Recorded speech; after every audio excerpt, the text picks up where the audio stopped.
Hey everyone, I hope this Erev Shabbos message finds you and your loved ones enjoying the beginning of summer, continuing to be positive and happy, and that you're all healthy and safe and well.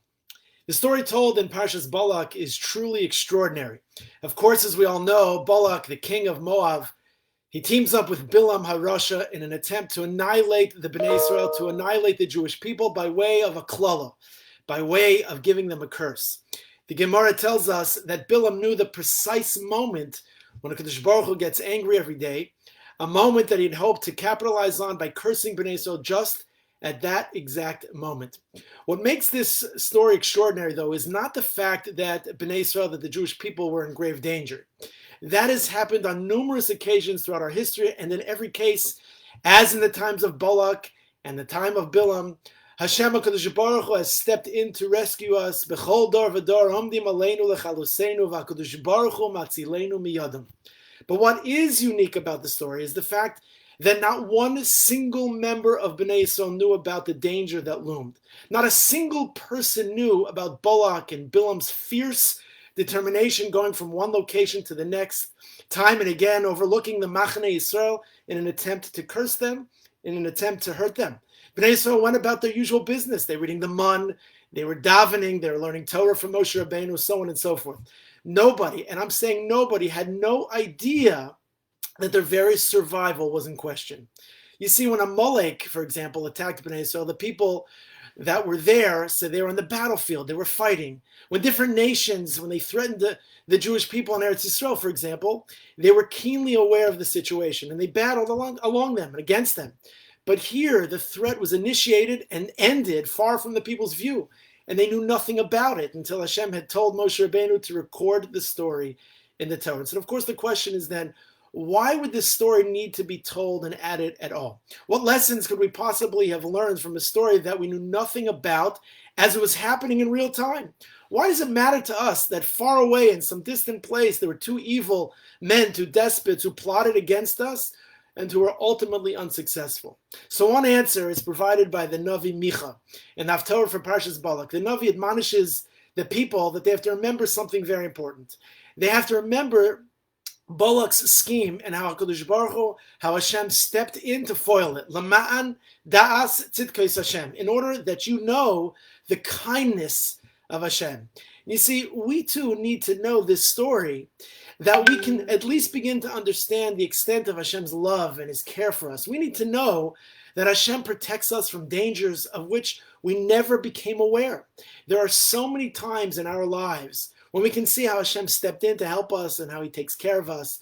But we have to also recognize that for every such instance that we know about, there are countless other times when Hashem protects us or helps us without our ever knowing anything about it. We have no idea of the criminals, the anti-Semites who are unsuccessfully conspiring against us without even getting far enough to have the incidents reported in the news. We have no idea how many terrorists in Eretz Yisrael and throughout the entire world have their efforts thwarted without anybody knowing. That's one reason. But there's another reason. You see, in 1961, President Kennedy declared before Congress that within the next 10 years, the United States is going to put a man on the moon. It was only 8 years later, on July 20th, 1969, that promise came true as Neil Armstrong was the first human to step foot on the moon, where he famously declared one small step for man, one giant leap for mankind. And now, 51 years later, a lot of interesting information has been revealed.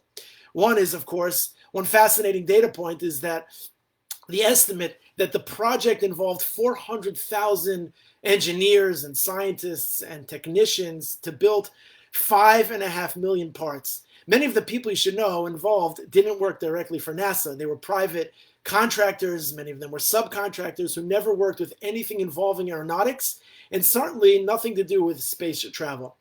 Now, the program manager of the Apollo project was a man by the name of George Muller. You see, George Muller, he wanted to be sure to it that every single person involved in the project, they took the project seriously. So he took the astronauts around to the various factories so that the workers could personally meet them and that they could understand that the lives of these astronauts were literally in their hands. He wanted them to understand that one loose screw or one incorrect calculation could be the difference between life and death. And ultimately, these 400,000 people were the unsung heroes of Apollo 11. Neil Armstrong and Buzz Aldrin, and to a lesser degree Michael Collins, were the faces of the mission, but 400,000 people, they played a vital role in the mission and its success. And so likewise, the Mefarshim, the commentaries explain that while it may have appeared that the Jewish people didn't play an active role in this story and were merely the unsuspecting intended recipients of Bilam's klalos, of his curses, in reality, though, they played active roles along the way. They were participants in the story in a way that is very significant. The reason why Bnei Israel were protected from the klalos, from the curses of Bilam, was precisely because of their actions. You see, when Bnei Israel follows the Torah steadfast and faithful and strong, so they aren't subject to the type of antics that Balak and Bilam attempted. True, they didn't know the story while it was happening, but when it was written down in the Torah, what they did is they realized that not only did it happen, but they realized that their very actions contributed to their success. That it was their actions that turned out that the intended curses ultimately became brachos, became blessings.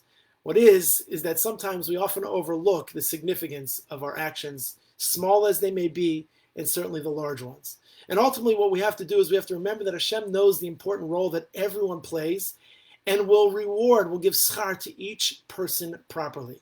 When we are cognizant of how impactful our actions can be, we can look beyond who gets the credit and focus on what we can do to contribute to make the world a better place. On December 2nd, 2012, there's a Spanish athlete by the name of Ivan Fernandez Anaya.